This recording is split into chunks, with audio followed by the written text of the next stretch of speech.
So panel in the order in which you appear on the tab. Thank So you, that Hyodai. and Sorry, I was not looking.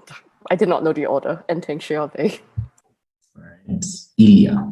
Ilya, good luck to all teams. All right. Juanita, Shiorde, good luck.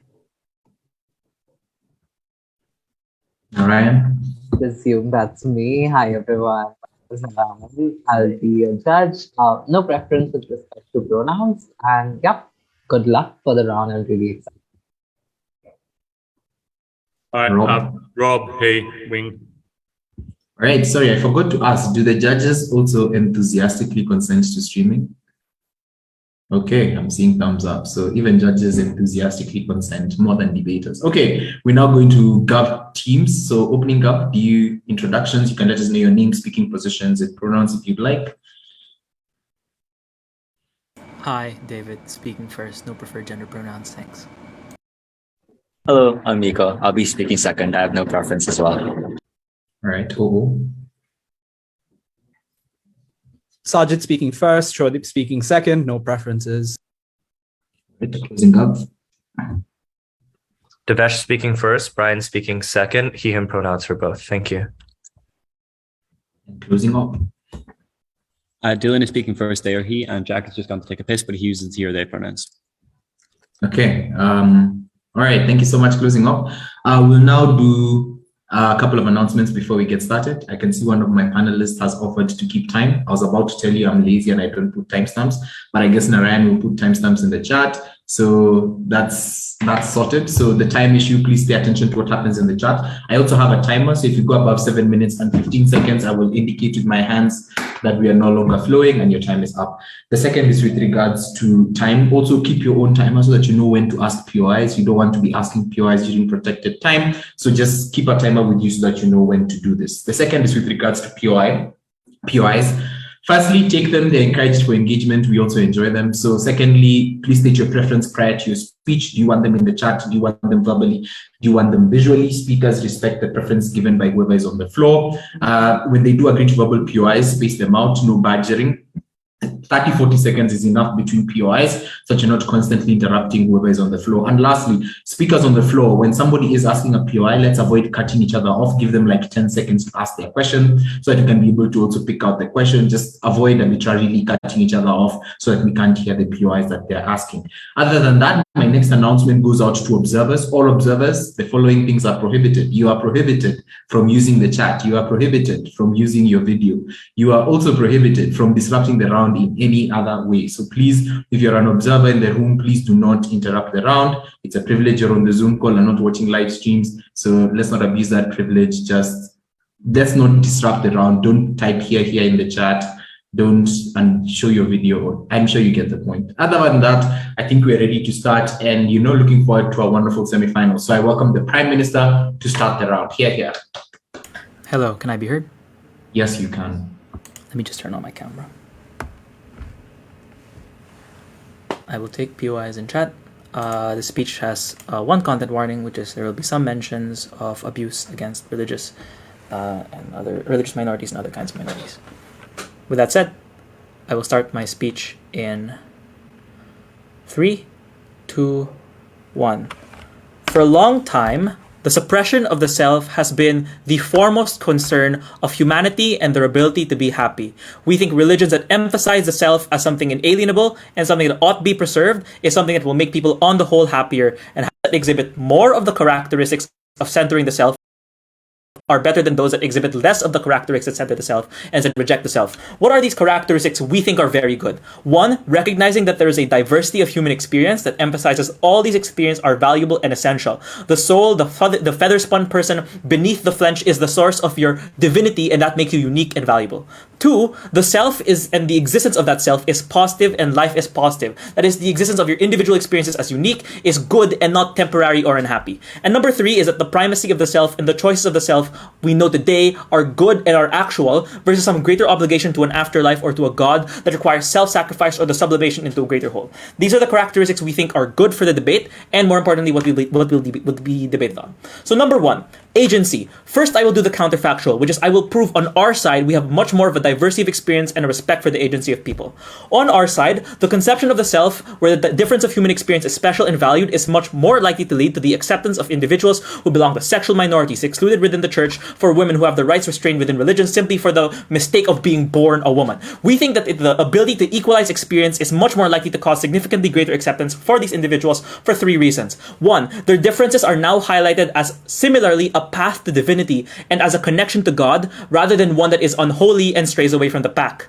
2, it is more likely that people accept differences rather than curse it as a means of betraying the community, the leader, and God, which is more likely an op because you are told that you have to reject the self for some greater purpose, and hence being more individual leads the community away from group solace. And 3 is that they are also more likely to find individuality as a way to interpret and practice religion on gov. So they see that individuality as something to cherish and as something that can be meaningful in allowing them to better experience their relationship with God. So this is personally preferable. It is important because getting more than just community acceptance, they are also likely to get personal acceptance of themselves and who they are, which is incredibly difficult and incredibly important internal harm to make sure that people are comfortable in their own skin and in their own lives. This is incredibly important since whatever benefits of religion OP argues is incredibly inaccessible, if not actively dangerous, to the people who need it the most.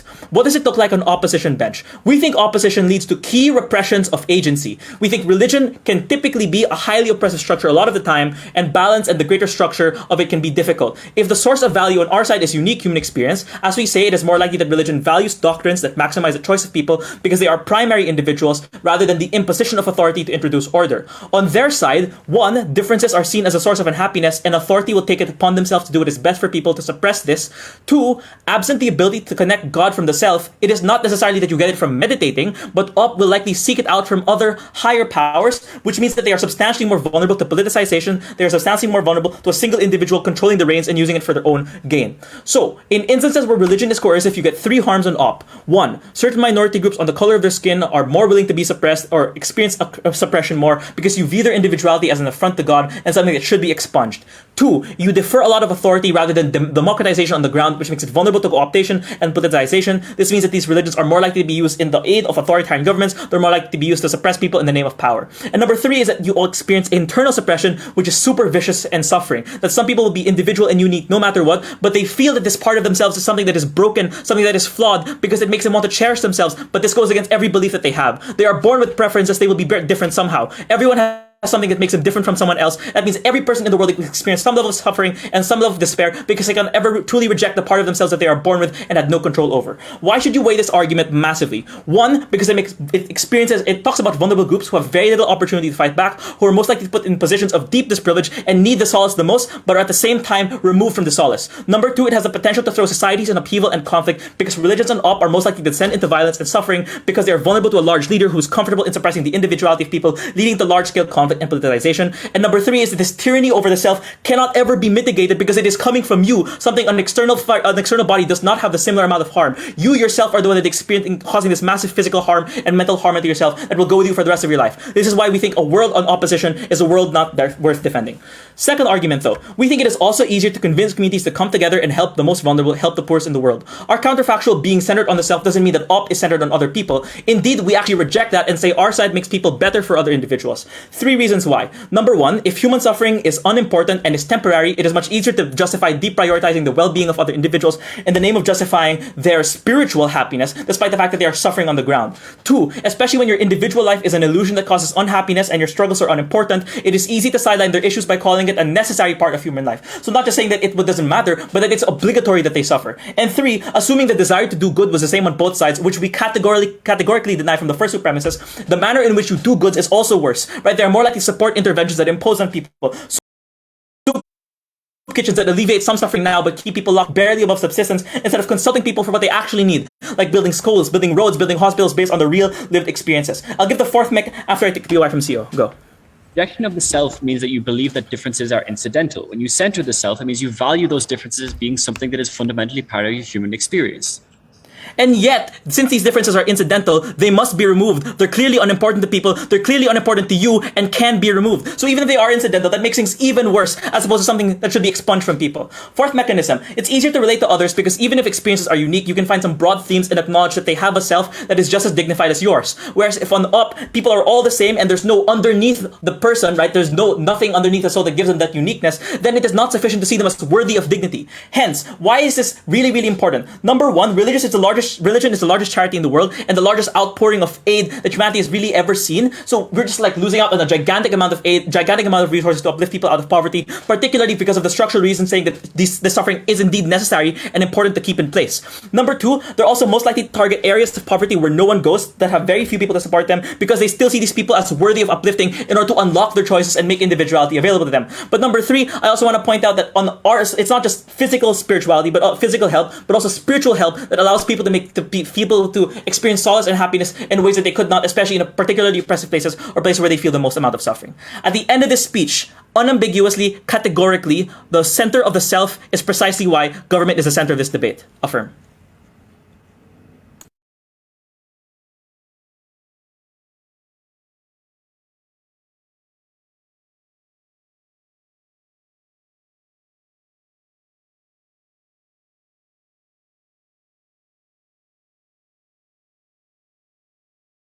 We thank the Prime Minister for that speech. Judges, are we good to go?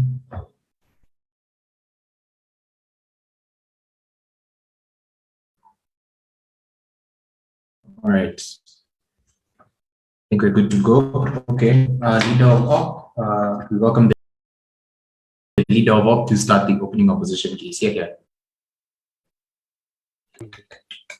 Hi, can you hear me? Yes, we can.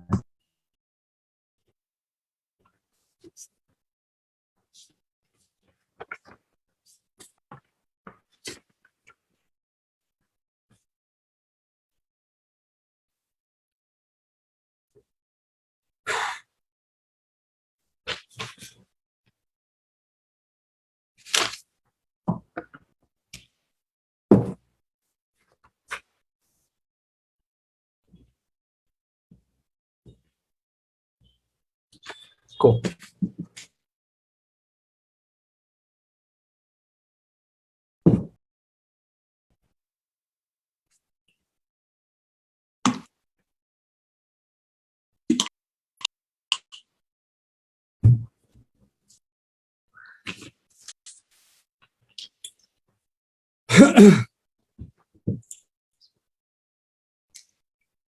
Leader of OP, whenever you're ready. Starting in 3, 2, 1. We believe that the framing and characterization of how this narrative works on OG is a bit convenient. The first thing I'd like to posit is this narrative is independent of other narratives that operate in the world. For example, there are lots of other narratives that operate that promote a sense of self.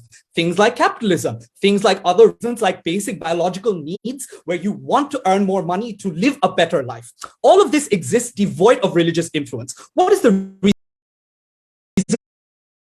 for that? Because this is dependent on drive power, i.e. maximizing your ability to control resources, maximizing the output that a society generates in order to create lived experiences for those who've captured power early.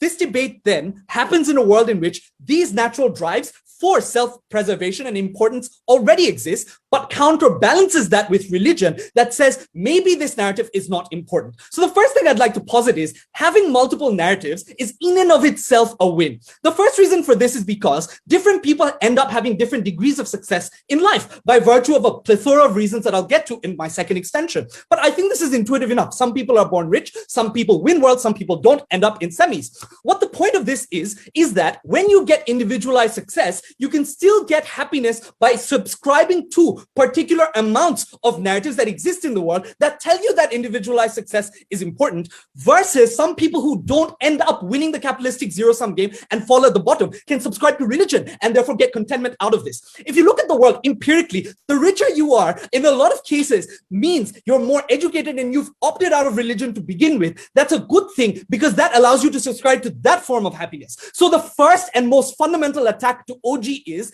this is a narrative that challenges existing narratives that maximizes accessibility of narratives to a greater number of people and therefore distributes the quality of life more equally. Let's say this is not true. The rest of this case will assume that this is not true, even though this is good enough to beat their case, and why the alternative narrative is good enough to begin with. The biggest case they say is, we need to maximize agency by accepting women and minorities within, but understanding differences of self. Before that, I'll take CG. While it is true that narratives like capitalism are also individualistic, the kinds of behaviors that they privilege from individuals and the kinds of individuals that they hold up as icons are different, and that has different consequences for the way we view ourselves. Correct. And the argument is it's beneficial to have different narratives that different people can subscribe to. It's unclear what all subscription from all people is likely to be homogeneous. The first response to acceptance of different people, which is differences of self. The first thing I'd like to point out is it is unclear why the way in which this acceptance happened is structurally explained in OG, i.e. the way you ascribe what your interpretation of yourself is often basis religious leaders or the way in which this religion is interpreted. The first thing I'd like to posit is the definition of self can be prescribed, i.e. you are born a man, this is yourself, and this is what the rest of your life should be. It is unclear why you are trying to change yourself. Yourself is important. So the interpretation of that can stop the most important minorities that they're trying to protect. The second is you are often blamed for the choices that contradict religion because you see it as an individual choice that these people actively choose to make. Principles like, homosexuality is bad in religion came much before these complex doctrines of self materialized in the world. So things like you choosing to be gay is seen as an attack on religion that is more likely to be flipped against you because yourself and your choices matter. The comparative is when none of these experiences matter, you're more likely to just be like, yeah, let them fuck another guy. Who cares? Because it doesn't impact the way in which they should be deemed as moral entities. But secondly, you also disempower religion to the same extent where you say that their definition of yourself matters less. The entire human experience matters less. So the ability for these religious leaders to influence you also comparatively reduces. If anything, we accept the minorities more on our side. First positive material, escapism. We believe the vast majority of the world is predetermined. There are lots of reasons for this. Number one, lottery of birth. You don't choose what kind of family you're born into. Number two, IQ. Number three, your interactions, who you interact with and your set of lived experiences often determine what your free will is in the future. Number four, even if all of this is not true, just pure randomness of the molecular atoms in your brain that influence what your ultimate choice or life will be. What this means is you often don't end up choosing the ultimate experiences that you go through in life. Why is this particularly important? Number one, this is premised on the fact that you are prioritizing all of these experiences on Gov. At a point in time when certain people are privileged and they think this privilege needs to be maximized because their set of experiences matters, there is less of an incentive to give up these kinds of privileges because you realize your individualized experiences also matter, and therefore you need to maximize your connection with God. So you do things like donate $1 million to building a mosque because that was the capacity you were born with, rather than thinking it's just less important to begin with. The second is the worst case of this is a lot of people are oppressed and end up suffering. The best case of this is you just undergo randomness. So some people end up with good experiences. Some people end up with bad experiences. There are two major harms that operate out of this. Number one, you blame yourself for not doing enough to be religious, i.e., you often don't interpret the structural barriers when you think about yourself all day. We see the same problem with capitalism. It's a very simple parallel. When you think from an individualized perspective at all times, you always try to compare the next day to the previous and try to see incremental improvement at different points in time. So when you fail because of structural barriers that are beyond your control, you blame yourself for that failure rather than blaming external actors. Number two, you also are further harmed when religious actors exploit this and tell you that no matter how much you do, the uncertainty of what this relationship with God is like, which is important in God's world, means they can coerce you into continuously doing more and more every time. So the more you pray, the more they say donate more, and you are further put into a cycle of exploitation where what you are as a self and an experience does not matter, or there is no endpoint. Ultimately, what this means is even even when you do things like try to discover yourself, things like anti-religious choices, you just feel worse because that choice is something you subscribe into. Ultimately, this means all of these people live in existential crises because they didn't choose where they ended up in. And therefore, they also suffer by virtue of that experience. And therefore, they feel bad because there's the narrative they're fed through all societies is the fact that this experience matters. The comparative is on our side very simple. Number one, you just ignore that these experiences matter. So even if you don't get the best outcomes in life, which happens through randomness, you're at least content about it. And therefore, the net unhappiness, which is prominent across the world, is reduced. The second is you also prevent exploitation by religious groups on the most vulnerable. That, I think, is important. Lastly, and more trivially, on social change. I think it's also important for majorities to realize that they themselves and their wealth capture does not matter. Okay, sorry, I didn't know my time was up. But the point is, it's just better for people to experience life not through randomness, and be unhappy through it, but through contentment. And we're very glad to oppose. All right.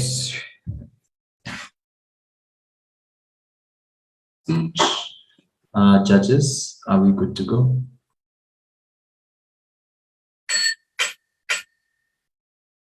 Okay. We thank the leader of OP for that speech. We now welcome the Deputy Prime Minister to proceed with the opening government case here.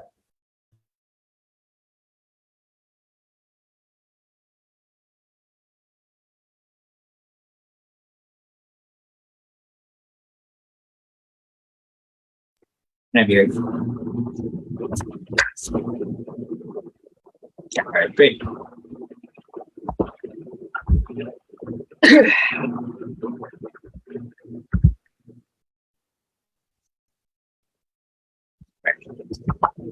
I'm going to start my speech in 3, 2, 1. I first want to rebut this other narratives exist argument, because this unnuanced stance will take opening opposition out of the debate. Number one, I can name equally as many narratives that focus on self-sacrifice for the greater good of a community, nationalism, family, so many other things that make this balance of whatever incredibly useless. But secondly, even if you didn't think that was the case, I think especially where people have religions as their primary motivator for the ways in which they determine their behaviors and the way in which they view life, are where people are far most likely to be vulnerable. I think the question from opening opposition is, they don't really explain the degree to which coercion occurs, whereas I think David was far more structural in explaining why A, if you value every single individual human experience, therefore the source of knowledge of religious freedom and happiness ought be the individual rather than some greater structure around you and imposition of the choices of that structure, because they are not a greater source of moral authority insofar as what makes you holy is your direct connection to God rather than needing some kind of mediator in the middle. But secondly is, insofar as that increases the amount of choices that you have,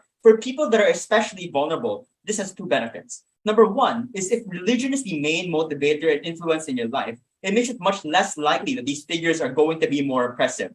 Either you don't feel like they actively impose ideas upon you, or even when they do, you don't necessarily have to subscribe to them, insofar as you also believe that your own struggles, beliefs, and ways in which you connect to God are equally as valuable as whatever the recommendations ought be. So for the most vulnerable individuals, that's where they're more coercive. But secondly is, and this responds to their point that things like homophobia existed before these kinds of center the self things, which this motion is not a retrospective. This could have easily equally applied. But secondly is that even if homophobia was an aspect of that religion, again, it is more likely that even if the community around you believes in these kinds of things, that you feel that your own personal experiences and your own source of moral authority is sufficient in order to say that it is wrong, that your direct connection to God and your sexuality is key and core part of that, rather than saying they are correct and I must accept and internalize the degree of homophobia that exists within my religion. But thirdly, I think what they do not mention is that all these other narratives do not answer an existential question. I.e., capitalism might tell you to work hard to stay alive, but it will not tell you why you are alive. And I think that is the unique nuance of religion, because it explains what is the reason for your purpose. Why are you here? Why are you on this earth? And I think the problem with opening opposition is they ignore the degree to which personal solace matters so much to the various people that they cater to, such that, absent all the agency, political, donation arguments that exist within this debate, the most certain benefit here is that it is much easier for people to connect to a life in which they believe their own personal experiences that they go through every day. Whereas Sajid says we are in deep like personal reflection of why you are on this earth, and maybe God put you here for a reason, etc., as opposed to thinking that every single day of your life on this earth is unimportant and unnecessary. And the important thing to note here about the comparative and opposition is that oftentimes what they do is they connect this to some greater spiritual purpose, like an afterlife or a God, that is either incredibly impersonal, especially when your own personal experiences and humanity is ignored, or so far in the future that you will never get to experience it. That's incredibly important. Because for a lot of individuals, when their life isn't so good, when their material experiences of the people around them, as Sajid says, are not very good, oftentimes religion is the only thing that gives meaning and purpose. Firstly is, even in bad experiences, oftentimes it is religion that gives a sense that you were not left behind, that there's purpose to everything that you go through. Like when you have a family member that is sick and gets better, you feel that maybe God had intervened in that manner because God values your own individual and personal experiences, as well as the fact you can interpret and reflect on those experiences in a manner that makes your struggles and connections divine, makes it much more likely you feel that your religion has an everyday purpose in your life, rather than some arbitrary and abstract purpose that, in all honesty, has yet to be defined when opening opposition.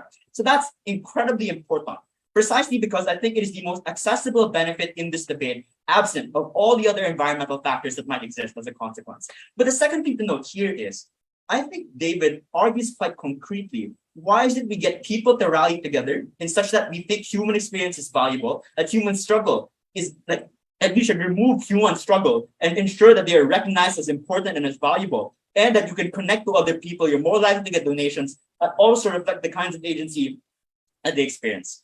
The important thing about this is that insofar as opening opposition's case relies on an incredibly worst case scenario of you fail, you don't do well, you don't have a good material life, not only do we expand the number of people who no longer fall under that category, because more and more of them are being taken out of poverty and given the means to do so, insofar as it reflects their choice on what they actually need in their life. But moreover, I think this is just the most like material benefit we can accrue in this debate versus all the other like arguments coming from opening opposition that I don't think are nearly as important. I'll take the PR from CEO. Yeah, a higher purpose is often couched in the material world through obvious virtues and valuable things, such as giving to charity or constantly engaging in charitable action. I mean, we probably get more material benefit to those in need on our side of the house. So my question is, why do you think that solving human struggle is valuable if it's unimportant and humanity is unhappy anyway? If not, rather than trying to strive for some greater other purpose that, again, has yet to be outlined on opposition bench. And notably, you need to believe that the diversity of human experience is a valuable thing to begin with in order to attain that kind of benefit. So it's still unclear to me why that benefit falls on your side of the house. Last thing I want to do is like respond to the POI coming from closing opposition, because they say that differences, instead of being valued and special, are instead incidental. There are a couple of reasons why that is worse. Firstly, these differences will oftentimes lead to worse quality of lives for people when they are discriminated on the basis of these differences. Insofar as we believe that these are incidental, unimportant, it is much easier to attribute the fact that it is maybe their own fault because these differences don't matter, or the fact that, or ignoring a lot of the very real and genuine struggles that they have had in order to ensure that they get little to no reparation in the future. That's important for a couple of reasons. Firstly, both in terms of how we react to these differences, it is much easier to make up for and ensure a greater amount of accommodation insofar as you recognize that these differences exist, that they matter, and they do not try to obfuscate everything in some vague sense of equality and therefore everything is all right. But secondly, is that particularly for these individuals, when they recognize that part of their divine process is some kind of struggle, that these struggles are important and valued experiences, rather than things that everybody goes through equally, that even if they had lived harder lives, they still are going to be seen as equally as other individuals, that instead is celebrated as a divine and holy purpose in their path to salvation, is much better and gives more likely comfort and solace to these individuals. So to the degree to which you are able to both materially provide for them and at the same time give them some sense of comfort, it is when you recognize that these differences exist, that diversity matters, not when you say these differences are incidental and not meaningful in whatsoever form. I'm very proud to propose.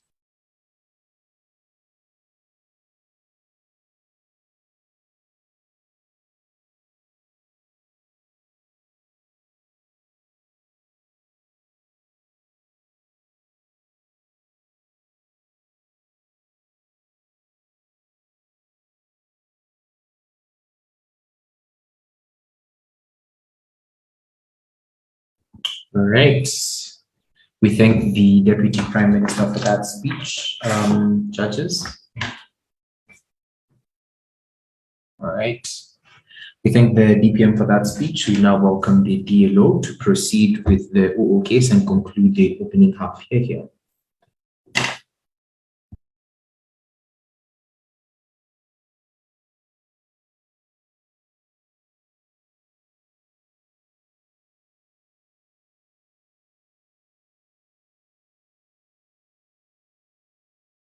Hi, am I audible and visible? Yes, you are. Thank you so much.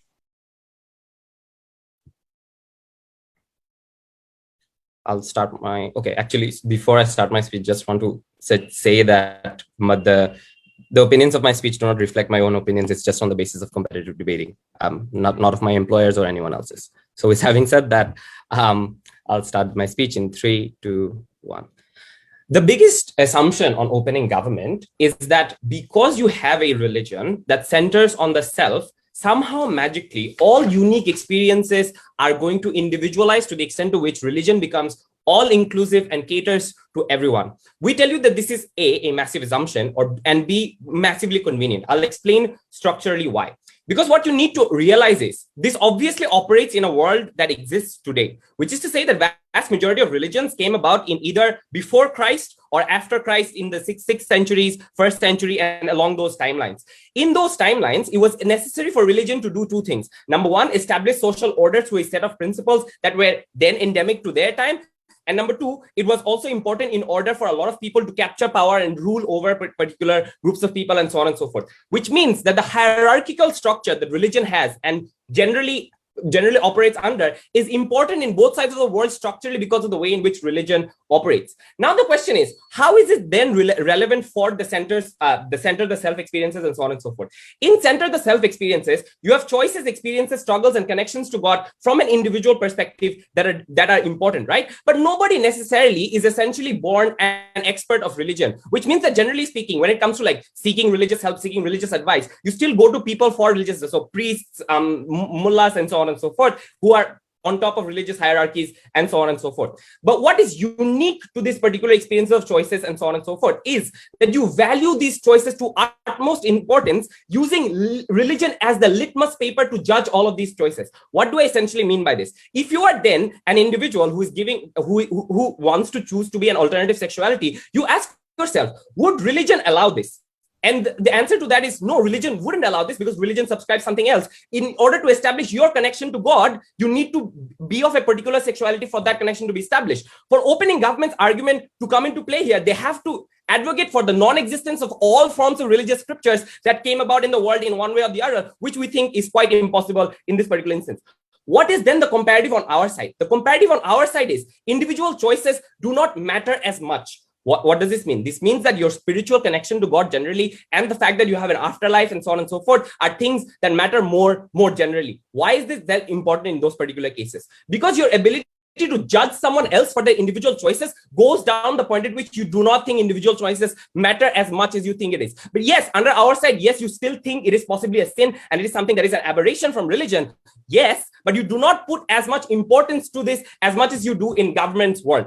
Why is this then bad in terms of impacts? Because it opens a pathway for exploitation to a large extent, not just from rulers, but priests and so on and so forth. How does this happen? This happens in 2 ways uniquely. Number 1, because priests and so on and so forth, because hierarchies emerge naturally within the human existence anyways, they also prioritize their own individual connection to God. So I, as a priest in a particular community, also prioritize the fact that I need to maximize my relationship with God to the fullest extent. In order to do that, what I will do is make sure that my congregation, my followers are also following religion to the particular letter in that particular instance, rather than in a comparative under our world where you reject the self and your own connection to God is not as important, but rather a general well-being of individuals is more important because life now matters less more generally. In those particular instances, you open up a doorway of exploitation. So exploitation that opening government claims under their side actually happens worse under their side, because then they can say, but given that all of your individual choices matter and all of these things matter so much, you need to follow my word and you need to follow my word in a way such that it is important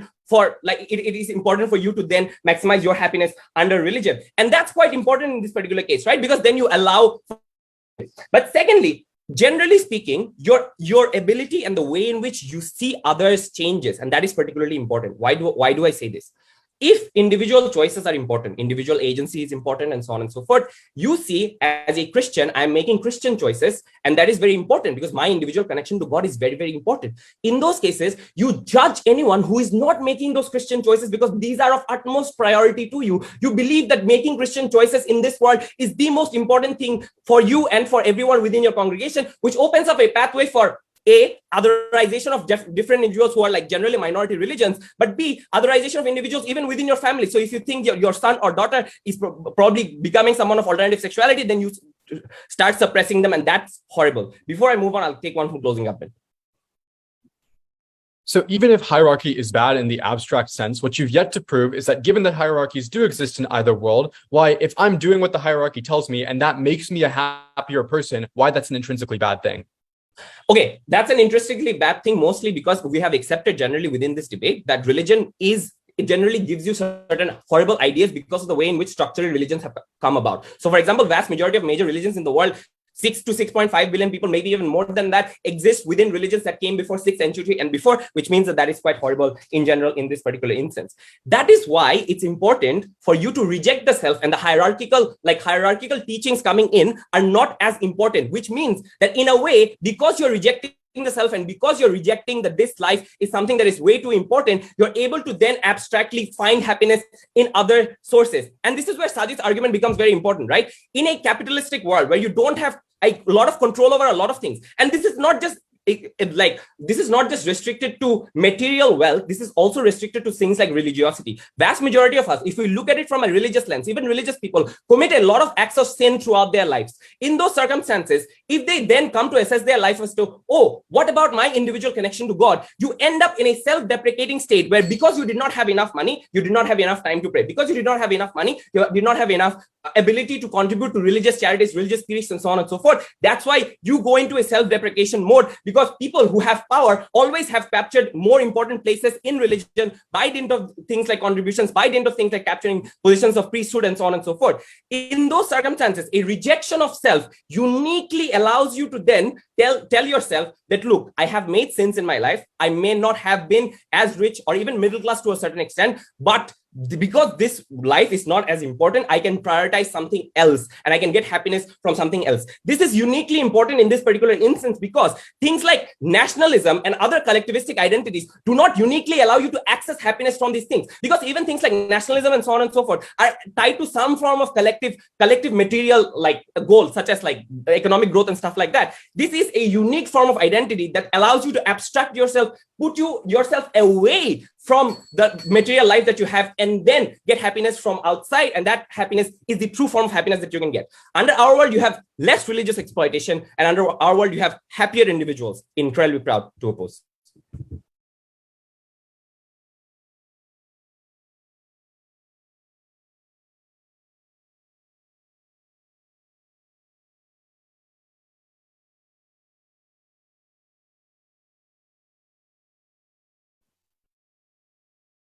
Are we ready to go?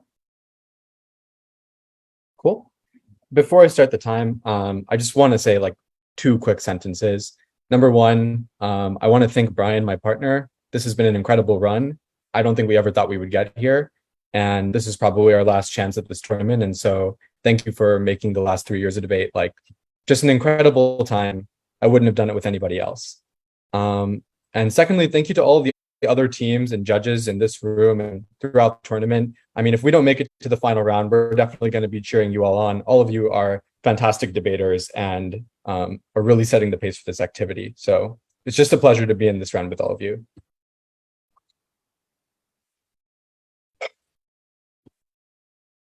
But with all of that said, starting time now, I'll be damned if we lose to that case from opening opposition. Our position on closing government is quite simple. Despair is worse than suffering every single time, and people need to believe that they can change their lives regardless of whether or not that is the case, in order for them to attain happiness. There are other factors in this debate. Of course there are. There are other people who can impact your life. There are other economic forces that can impact your life. Of course there are. But we think that the most important thing in this debate is how you, as a person who is facing suffering, who's facing tough odds, views yourself in relation to others, and how you view your life. That is the single greatest margin of change we can make for billions of people all around the world, because all of the change that we want is happening far too slow, and in the meantime, people need a reason to be alive.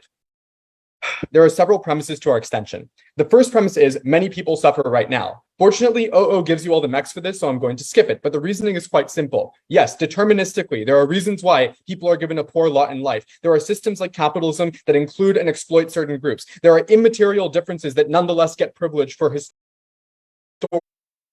historically contingent reasons. All of that means that millions or billions of people will continue to suffer. They will continue to starve, not have clean water, not have clean sanitation. They will watch their children die from disease, and nothing is going to change, at least not fast enough. Second premise of the extension then. Why do we afford people some level of agency, and why is that agency good?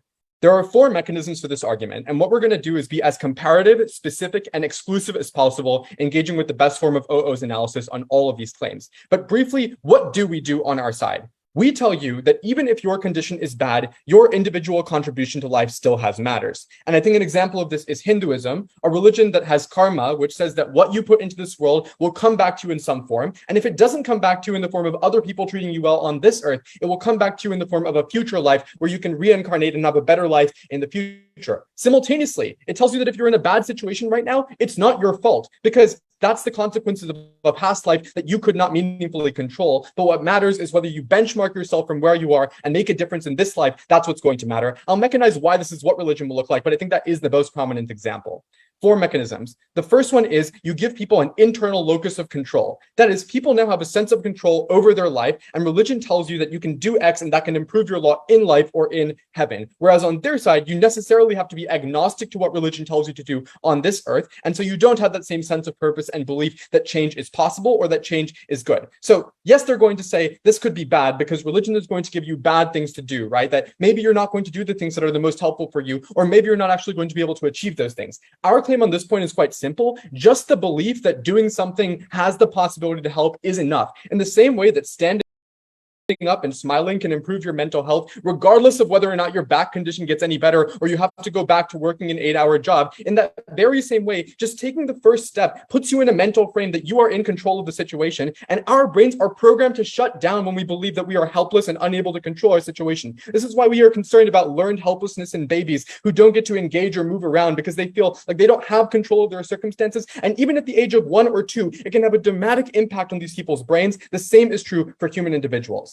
Second constructive claim. This changes your frame of reference. It tells you to benchmark versus where you are and where everyone else is, or instead of doing that, it tells you to benchmark from where you are. Here's where we engage with OO, who says there are other individualistic narratives. We completely agree, and that is the reason why we need to differentiate here. Their example is capitalism. Capitalism does tell you to be individualistic, but in very different ways. It is a meritocratic system that judges you based on your contribution to the economy. And so how much it caters to you and gives you a fulfilling narrative is directly proportional to how much economic weight you bring to the table. But per OO's analysis, those things are contingent, they are arbitrary, and not everybody gets to win under systems like capitalism. So when you don't become wealthy, when you don't attain your economic goals, you tell yourself, I've failed in life, and you compare yourself to other people. And given that narratives like capitalism exist, it's very hard for OO to convince you that your suffering is not something you should be worried about, because capitalism is still going to be telling you that you should be worried about it. Religion is different in 2 key respects. The first one is it's a community-oriented system. So it specifically relies on what you bring to a community, which typically is less based on immutable characteristics, and that you can contribute to a community in many different types of ways that depend on your specific characteristics. So you can be a good friend to people, you can be charitable. If you're wealthy, you might donate, but if you're poor, you might just spend time taking care of the children of your friends or your family members. All of these are meaningful ways in which you can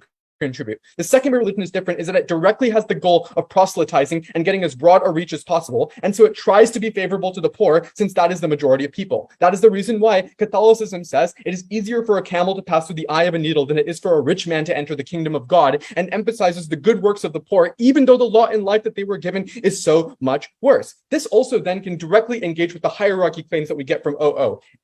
If there is hierarchy, this is true on either side of the house, but now if you don't care about your life, that hierarchy is still going to tell you, while your life is like kind of not that important, you might as well serve the interests of God, and that hierarchical structure still applies. But B, and more importantly, the warrants I've given you are reasons why the hierarchical structure of religion is still more inclusive in terms of what it tells you to do than the things that other systems like capitalism might tell you to do. And final engagement with this argument, it doesn't really matter what it tells you to do. It just matters that you assign value to it, and that makes you happy. The POI just did not get a sufficient response.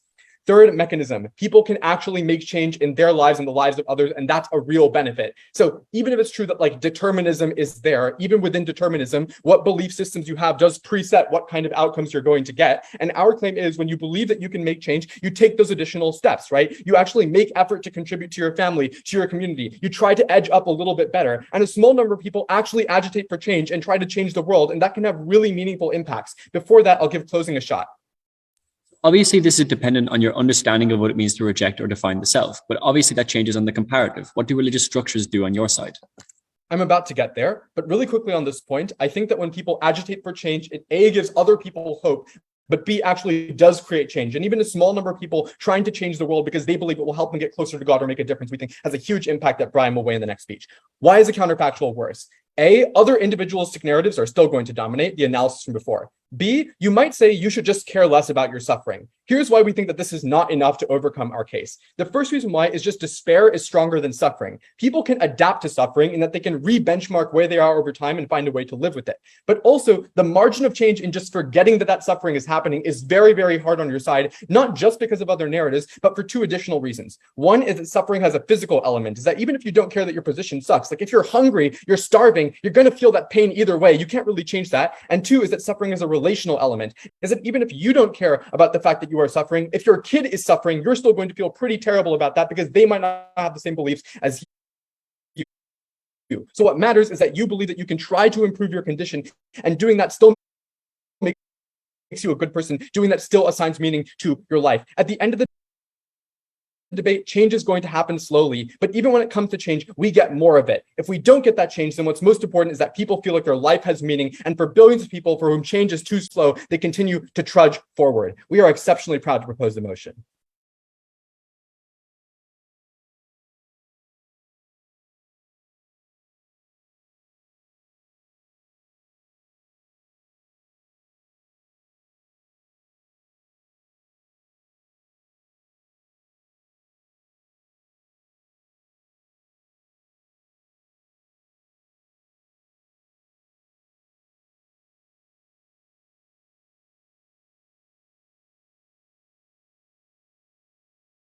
All right, we thank the member of government for that speech. We now welcome the member of opposition to start the closing opposition piece.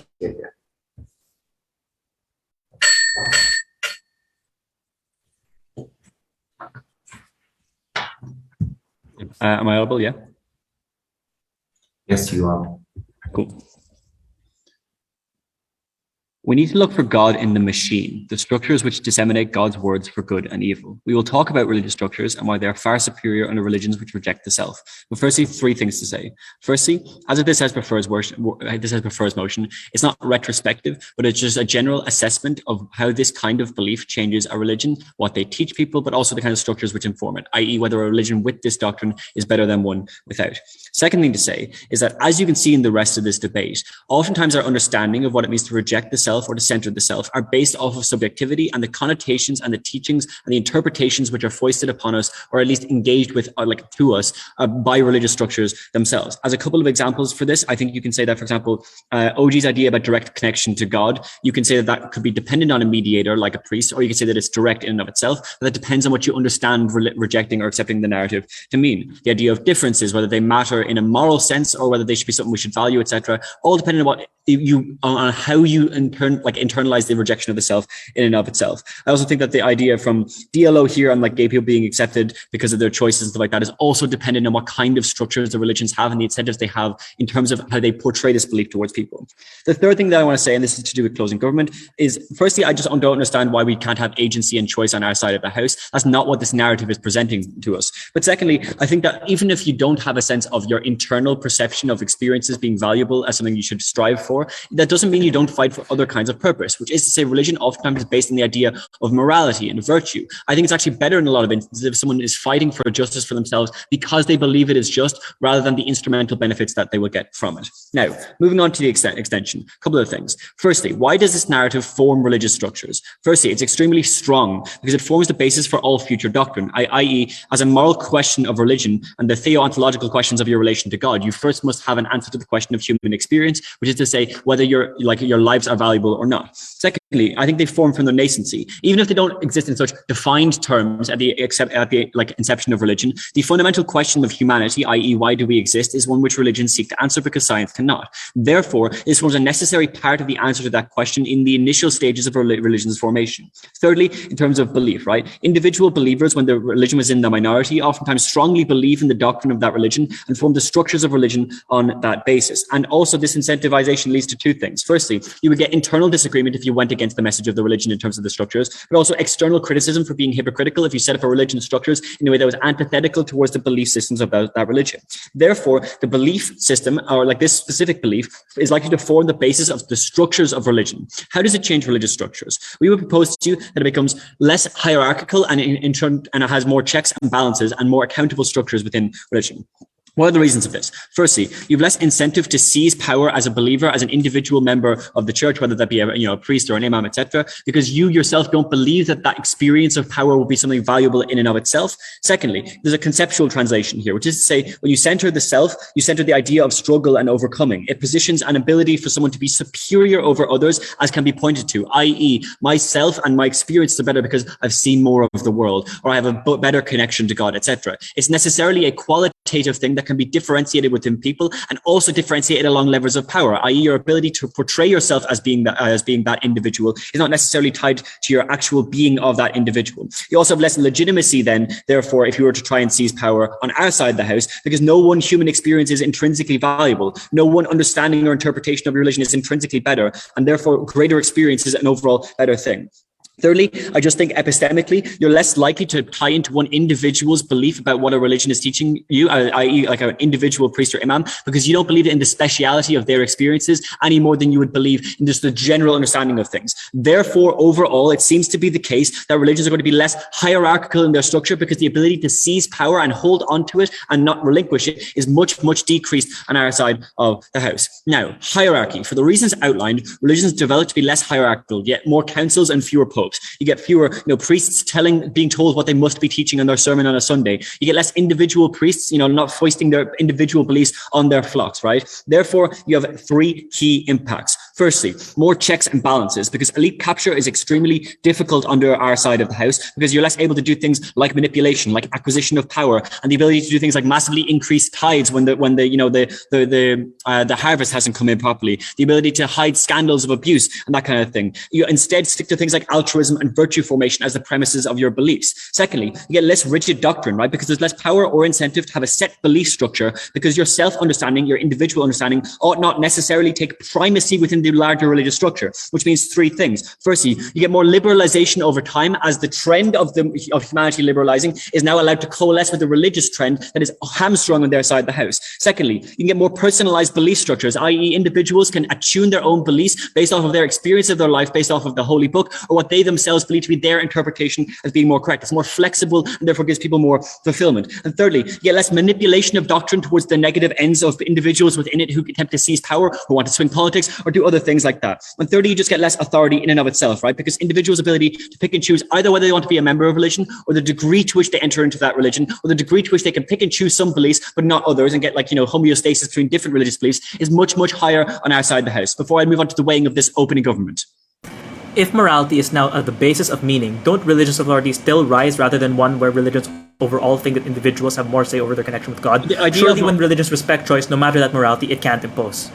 No, because the whole point of it is that you don't have individuals seeking out power. So yes, individual religious leaders might want to portray morality or improve morality in the grand scale, but they don't believe that their interpretation of morality or their interpretation of the religion should be the one that takes primacy, and therefore they don't seek out that individuated power. Two elements of weighing along the rest of the debate. Firstly, most people do not engage with theological doctrine for most of their life, or at least specifically this belief. Absent a justification of this from the rest of the debate, they're losing. Alterations exist, but they do interact with the structures of the church themselves, whether that means they're being tithed more or being abused or manipulated. And notably, people outside religions are affected as well, like secular women or queer people being decided their rights by religious lobbying. Notably, the people who are the most into religion, i.e. the people that are impacted by the rest of the debate, are the most prone to abuse and manipulation. So on scale and vulnerability, we're weighing there. But secondly, these beliefs as an axiom can be spun by incentivized powerful individuals to mean a number of different things. Look at the top half clash, right? Does rejection of the self mean altruism? Does it mean vulnerable people's suffering? Doesn't matter. We say that better religious structures means that you're more likely to get better interpretations and teachings of these beliefs beliefs, i.e. their actual impacting in the real world on our side of the house uniquely. This speech top half, but particularly OG, who are particularly hung on that comparative. The basis upon which you should adjudicate this debate is on which side do religious structures get better, because of the instrumental benefits that gives to the largest amount of people, but also to the degree that it changes how these religions teach their beliefs in and of themselves. I'm exceptionally proud to oppose.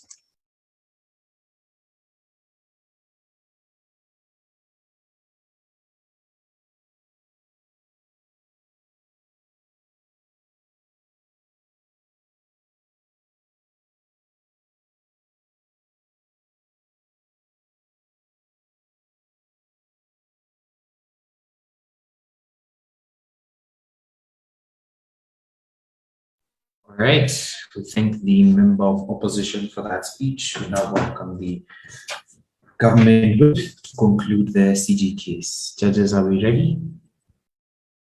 Okay.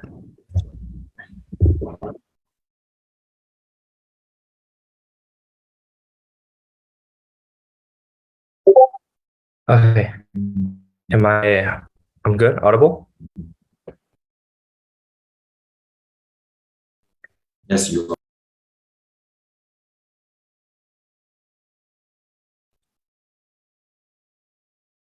It's quite telling that when OO tells us that suffering is inevitable, their only escape from it is just to ignore it, which is the framework that those in positions of power have wished to indoctrinate people on for the last hundreds of years. So I'm going to talk about two things in my speech. Firstly, I want to talk about why it is that in the context where it is true that suffering is inevitable, the solace that you can get from centering yourself through religion is a priori in this debate. Secondly, I'll talk about why it is relevant, even if it is relevant to improve material condition, the only mechanism that is given to you in this debate is when Deshbesh explains to you how agitation for change can actually lead to us living better lives. The first thing, though, I want to talk about is the solace that you can actually gain from religion, because I think this was the biggest gap in opening government's analysis. They flag an argument about agency, but if you really look at it on flow, it's more so an argument about politics. Their only real line of analysis here is just that because you feel that everyone is special and that you feel that you are special, you should feel good about it. What Devesh explains to you uniquely here is two things, right? Firstly, that the internal locus of control, that the sense of control is intrinsically good to you, but also that practically speaking, it is taking the first step in feeling as though you have control that can oftentimes lead you to have much more control and positive outlooks in your life. But secondly, it's also about the frame of reference, right? The fact that the other teams in this house try to compare centering yourself or centering your soul to things like capitalism is just an example of how they don't understand how it is that these types of religions can allow you to view self-improvement, right? It doesn't just come through the ways like charity that opening government talks about, but it comes through every little act that you can take to improving your lives or improving the lives of those around you. And when it looks like you improving on what you previously were in a position of, it is the easiest way in which you can achieve happiness, not just escapism, right? The first response that we get from opposition is that they say, but maybe religion is bad. And so if you're coerced to doing bad things, then you are probably going to lead a worse off life. I want to point out three things here, right? The first thing to point out here is that their only line of analysis here is that religion is bad because it is old. They don't actually explain to you why it is intrinsic in the reasoning why behind religion telling you to do things is always going to lead to worse outcomes. I have two reasons why this is probably not true, right? The first reason is that religions do have incentives to change, right? Especially ones that tell you to center yourself, because these tend to be religions that want to proselytize and extend their influence. But secondly, note that religion is also becoming far more individualized. And this slightly deals with, but I'll also deal with more so about the hierarchy argument coming from closing opposition, which is to say that because you have a much more autonomous decision around your individualized experience with religion, the choices that you make in your view of what connects you to God is ever shifting, and it's always improving to benefit individuals. At the end of the day, even if all of that is not true, the solace that this grants you, irrespective of what decisions you're making, it's also something that we would say outweighs any material harm that they could talk about. The second thing that they they suggest is, perhaps this could end up starting religious conflicts or starting wars, right? I want to point out three things, right? The first thing to note is that this isn't a retrospective motion, so you can't just caveat to say that the status quo was really bad, so we have to defend the Crusades on our side of the house. But the second thing to note here is, even if you want to talk about this historical comparative, I would say that this comparative better looks like on your side when oppressors are allowed to do the fullest extent of their will, because there's no agitation to prevent further suffering when individuals have internalized that suffering is a necessity within their life. But even if it is true, that this conflict will necessarily happen, I would argue a lot of the conflict that they talk about has tended to become agitation for good as history has progressed. Lastly, then, I want to deal with closing opposition's argument on hierarchy, right? The issue with their argument is as such. They point out things like how fundamental control and abuse of religion can be bad. But the issue here is that this control and abuse of religion comes as the leverage of power. So the question then is, given that historically there has always been power imbalance and that people will always use whatever mechanisms they can to abuse this power and get themselves selfish benefit, how then can you solve it, right? And the real way that you can actually get around this is when Devesh explains to you why the agitation of change is much more likely on our side. The comparative then becomes when you have the motivation not only to improve the conditions of your life but also follow the most visible cues of improving the lives around you, you're most likely going to be able to shatter hierarchy in the same way that we see that religions that center yourself have gradually progressed towards becoming more individualized. But the biggest problem with both OO and CO is that there's literally zero reasons given why it is that on-net hierarchy is an intrinsically bad thing, right? We can concede that there are no checks and balances, but then what? If people think that their lives are improving and feel more satisfied in their lives, we still win, right? Saying that religion is old and sometimes has traditional values is not a mechanism. We mechanize why religion has the incentives to be inclusive and therefore will inevitably evolve through time. The mechanism here being very unclear is very important, right? Because if human experiences matter, then people are more likely to challenge hierarchy. They can see their acts on the earth connecting them to God. So even if they disagree with their church, they can still push back. This is why the founders of Protestantism still believe their revolutionary action was God's will. Comparatively speaking, hierarchy still forms on their side, right? Even if your life doesn't matter, someone has to bring people in to convince them of a narrative that convinces them of that, and B, tell people what to do if they aren't spending time caring about their lives, right? Usually it means spending time serving the church instead of serving yourself, since you've already been taken care of, since you're apathetic to your suffering, but the church will help educate others of the exact same thing going on into the future. I also think that this is a perfect transition to the second claim in my case, which is just that why is it that even if it is relevant to improve material condition, that only ever happens on our side, right? I think both sides agree that material conditions, irregardless of your religious orientation, are likely going to affect you, right? And Devesh explains to this that escapism isn't enough to deter this claim because physical suffering is conditioned on nothing, irrespective of your mental state. But secondly, even if you don't care about your personal physical suffering, you still care about those around you. I think opening government's only claim here is that on the macro levels, things like charity can potentially help people. But what I think is really important that Devesh pointed out here is that people in positions where they seek to prove themselves naturally happens within the ecosystem that includes things like capitalism and politics. So in this comparative, when you're agnostic to suffering, you will never decide to create change. But when you care, you can feel as though you have a purpose to improve your lives. And naturally, this takes progressions. Sure, for some people, this may look like incrementally improving your material sides of your lives. But for people who are in positions where they can create more change, this can look like groundbreaking movements where they want to improve the lives of those around them because they feel as though this is God's purpose, especially considering the fact that Devesh explained to you why it is relativistic to your position what you need to do for the church, and we got no response from closing opposition. At the end of the day, the three reasons why we outweigh every other team is firstly, we get more change, which is objectively good by everyone's metric. Secondly, if change is a wash, it is more important to focus on being happy. And thirdly, if in terms of being happy, despair is even worse than suffering. You can't really change suffering, but you can add meaning to these people's lives. I'm very proud to propose.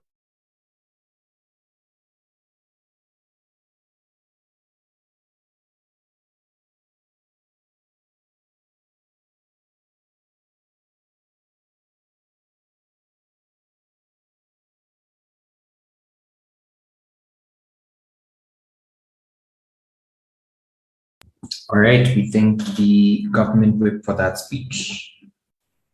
We now welcome the opposition whip to start the CU case. Judges, are we ready?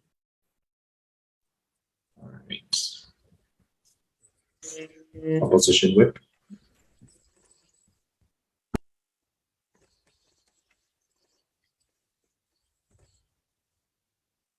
Well, the story of religion is that of Beauty and the Beast. Faith is beautiful, but hierarchies are bestial. The first thing I'm going to do in this speech is toss out the closing government case. They broadly focus on agency in the way that people can agitate for change once that is doing so. They have three broad mechanisms. The first of which is that you have these internal locus that you have control, and the third of which is the ability that you believe that you can be the cause of change. We say these are similar enough such that these responses will deal with all of them. One, what's crucial is that the comparative evidence debate is not the of free will in and of itself. It is to say that your individual experience is not important, but you can still have control over it. Note crucially, because religion wants you to do certain things and engage in certain actions, it's often actually going to say you do have a choice, but there is a right choice. That's often the opinion of morality, which is within most religions. Therefore, these two mechanisms, which are crucial to most of their case, are not probably comparative. But secondly, crucially, I think on either side of the debate, people believe internally that they are in control of their own lives, that they have free will. Because think about the very way you ask a question when you're making a decision. For example, should I spend more time on OG or CG in this debate? The very idea of that question presumes the ability for free will that I can choose which one of those two things I will do. The very way we think and rationalize and making two decisions is just so that we presume we are internally in control of our own lives. We have the ability to make decisions. Therefore, this is non-comparative. But third of all, and this is crucial, Dylan pointed out that we have people agitating for change for better motivations on our side, for ideas of higher purpose and morality. We say this is important because, crucially, closing government don't say, well, that change is always good. If people believe they have the ability to change the world, they may do so to gain control over societies which they shouldn't have control over. We say when you're doing it along moral lines for higher purposes, the change is more likely to be good in more instances. Therefore, if we even get less of this, we say it's more positive on the long run. The second mechanism they do is that you don't care about your life, therefore you're exploited. I'm going to way off here because, crucially, we reduce the capacity to exploit people in other ways because, first of all, it's less rigid text. So you're able to insert yourself and then negotiate with the kind of statements and the religious doctrines that are being put out with you. So you're not going to be as easily exploited because you can kind of choose what action you want to take within the broad faith. But secondly, because there's less hierarchy, you don't defer to authority, you don't have the corporate capture, you have the checks and balances. And that's the crucial part, because secondly, even if the capacity is somewhat even, we reduce the incentive within religion to exploit, because ultimately, when religions are directed by virtue and councils where they're not all bribed and bought off, and you can just buy off one pope far easier on government side of the house, that is when you have faith that is not being used to exploit and to manipulate people. That is when you have faith which is genuine and is not exploiting people on the ground we have beaten.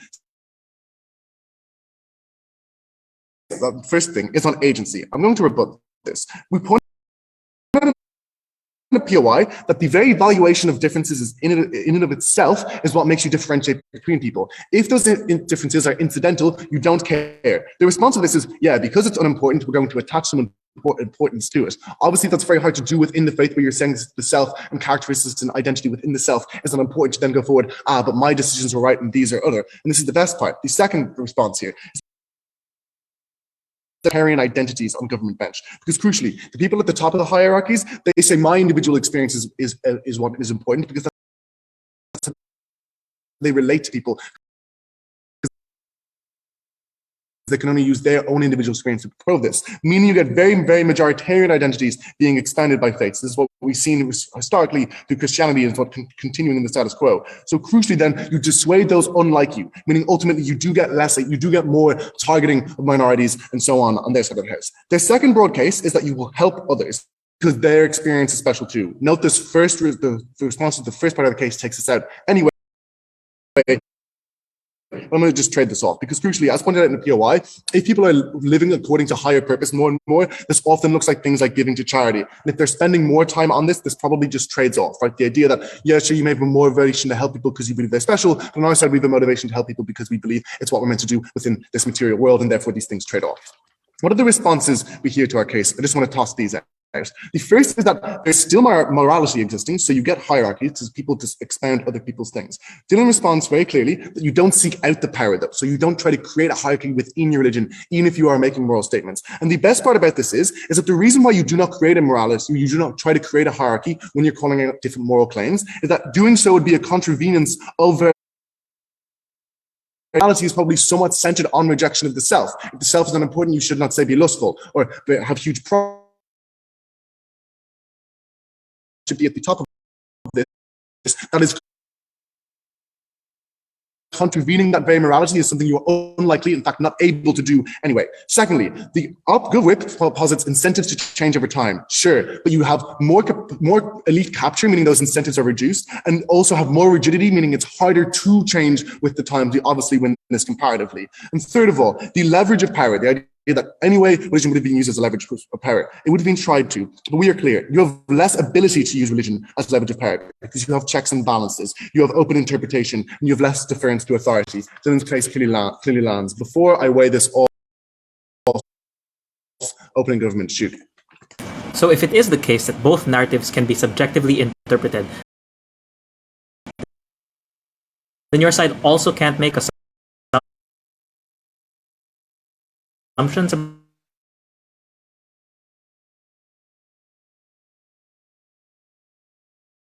take power. This at least. No, because if I take power, I'm saying I matter more than you. Crucially, if no individual experience matters, that is what's crucial in terms of deferring out a communitarian kind of rule. Obviously, there will not be no hierarchies because humanity is hierarchical, but we have far reduced hierarchies on our side, and you have better ability to engage with this. What does this do? It takes it over OO when they talk about exploitation, because they posit one narrative which allows you to exploit people. We talk about the very capacity to exploit people and the way that people engage with those narratives, but we also crucially mechanize the idea of the way the incentive to exploit people and how that becomes comparative. Meaning if this debate is about exploitation, we should be more persuasive than opening opposition. But would they also talk about escapism? And I think we're crucial here too, because crucially, as the Deputy Prime Minister points out, there are other kinds of similar narratives. So this probably helps, but doesn't overcome the crushing world around you. So crucially, it makes OO quite marginal in the way that they've delivered their own case. However, we have the best path towards escapism, towards accessing the good life, because you're able to attach your own experiences, even though they're not important, because obviously that's just the way you think, to faith, because it's more open, because you're able to have the fulfillment and make your faith somewhat close to you and be able to relate to it easier rather than when it's about set identities, meaning we access that escapism more. This also takes it over OG when they talk about agency and vulnerable groups, because it comes in analytically prior and flips it. The incentive to discriminate, the ability to discriminate. That is where Dylan comes in before the opening government case on the analytical chain and flips it. But it also is easier to connect to the faith. The Deputy Prime Minister talked about the ability to connect to faith. We obviously flip that when it's more easier to connect to it individually when it's got less sect doctrine, so you're able to place yourself within it more. Panel, the story of religion is that of the beauty and the beast. Faith is beautiful, we maximize it. Hierarchies are bestial, we reduce them and their power. Thank you.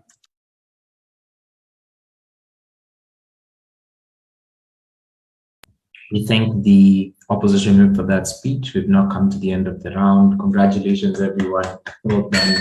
Well done. We've come to the end of the round. Cross house, shake hands, wave at one another. Great round. And yeah, so once you've crossed house, shake hands.